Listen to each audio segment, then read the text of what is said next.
Hello friends, कैसे हैं आप लोग। मैं उम्मीद करता हूं आप लोग अच्छे होंगे, फाइन होंगे। फ्रेंड्स, आज की इसी वीडियो लेक्चर में हम लोग बात करने वाले हैं एक्सीलरेशन, जिसको हिंदी में बोलते हैं त्वरण क्या होता है। ठीक है, तो चलिए इसको देखते हैं त्वरण क्या होता है। पहले हम इसका इंग्लिश लिखते हैं एक्सीलरेशन। एक्सीलरेशन जैसे आप बाइक का एक्सीलरेटर देते हैं ना, तो उसको ही बोलते हैं एक्सीलरेट करना। जैसे कहते हैं ना एक्सीलरेटर दीजिए, तो वही होता है एक्सीलरेट करना, उसी को बोलते हैं हम एक्सीलरेशन। समय के साथ वेग में परिवर्तन की दर को त्वरण कहा जाता है। ठीक है, समय के साथ वेग में परिवर्तन की दर को क्या कहा जाता है? त्वरण। कुछ एक और फैक्ट्स जान लेते हैं। यह एक सदिश राशि है। सदिश राशि होने का मतलब इसमें परिमाण प्लस दिशा दोनों की आवश्यकता होती है, तभी तो सदिश राशि है। और जो इसकी एसआई इकाई होती है मीटर पर सेकेंड स्क्वायर होती है। ठीक है, समझ में आया ना, ये चीज़ हो गया। सूत्र क्या होता है? त्वरण का जो सूत्र होता है वेग में परिवर्तन बटे लिया गया समय, या फिर ऐसे लिख सकते हैं वेग में परिवर्तन मतलब अंतिम वेग माइनस प्रारंभिक वेग बटे लिया गया समय। ठीक है, त्वरण को हम किससे डिनोट करते हैं? हम ए से डिनोट करते हैं, स्मॉल ए से प्रदर्शित करते हैं।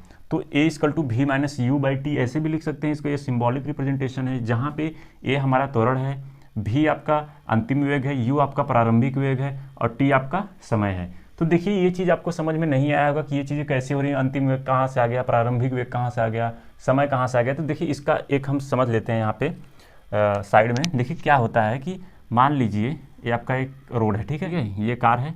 कार की पहली पोजीशन है, फिर ये कुछ टाइम बाद देख रहे हैं कार यहाँ पे आ गई है। तो जब कार स्टार्ट होके चलती है, जब कार मतलब जहाँ से स्टार्ट करते हैं जब वो चलती है, तो आपका होता है वह प्रारंभिक वेग, जिसको हम यू से डिनोट करते हैं। इसको बोलते हैं प्रारंभिक वेग। ठीक है, और जहां पे जाके रुकती है कुछ टाइम बाद, जहां पे जाके रुकेगी वो हमारा होता है अंतिम वेग। क्या होता है? वो हमारा अंतिम वेग, जिसको हम भी से डिनोट करते हैं। और प्रारंभिक वेग और अंतिम वेग के बीच कुछ समय लगेगा भाई। एक जगह से दूसरे जगह जाने में मान लीजिए पॉइंट ए है और पॉइंट बी है, तो पॉइंट ए से पॉइंट बी तक जाने में उसको कुछ तो समय लगेगा। तो वही होता है हमारा क्या होता है? त्वरण। अंतिम वेग में से जब प्रारंभिक वेग को माइनस कर देते हैं और समय से जब हम डिवाइड कर देते हैं, तो हमारा वहाँ पे त्वरण निकल जाता है। तो वही होता है ए इक्वल टू भी माइनस यू बाई टी। यही आपका फार्मूला निकल के आ जाता है। मान लीजिए था उसका 10 मीटर पर सेकेंड। ठीक है, अंतिम वेग मान लीजिए उसका जो था, मान लेते हैं, हम बोल देते हैं उसका अंतिम वेग 30 मीटर पर सेकेंड। ठीक है, जब कार जाके रुकी, तो हम अगर इसका त्वरण निकालेंगे और इनके बीच जो मतलब यहाँ पॉइंट ए से पॉइंट बी तक जाने में इसको कितना समय लग रहा है, मान लीजिए इसको लग रहा है 2 सेकेंड। तो क्या होगा यहाँ पे भी कितना है आपका? अंतिम वेग कितना है? 30 माइनस प्रारंभिक वेग कितना है? 10, और कितना समय लग रहा है? 2। तो क्या हो जाएगा? 20/2, मतलब ये 10 मीटर पर सेकेंड स्क्वायर आ गया। तो एक्सीलरेशन आपका कितना आ गया? 10 मीटर पर सेकेंड स्क्वायर।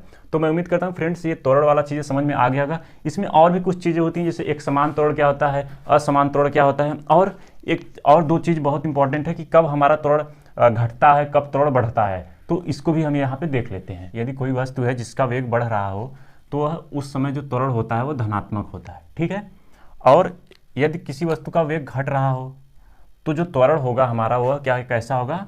ऋणात्मक होगा। और यदि वस्तु का वेग शून्य हो जाए, मतलब वस्तु का वेग शून्य होने का मतलब वस्तु स्थिर है, मतलब उस कंडीशन, स्थिर कंडीशन में, तो उस समय त्वरण भी हमारा शून्य होगा। तो त्वरण क्या होता है कि वेग में परिवर्तन की दर, जब भाई उसके वेग में कोई परिवर्तन ही नहीं हो रहा है, तो त्वरण कैसा होगा? शून्य ही तो होगा। तो वही चीज़ करने का मतलब। तो एक समान त्वरण क्या होता है?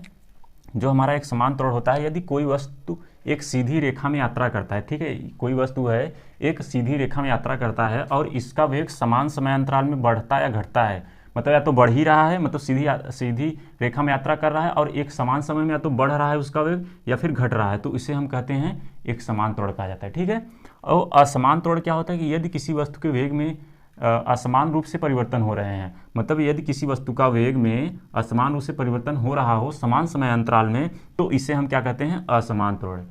समझ में आया? असमान त्वरण क्या होता है, एक समान त्वरण क्या होता है?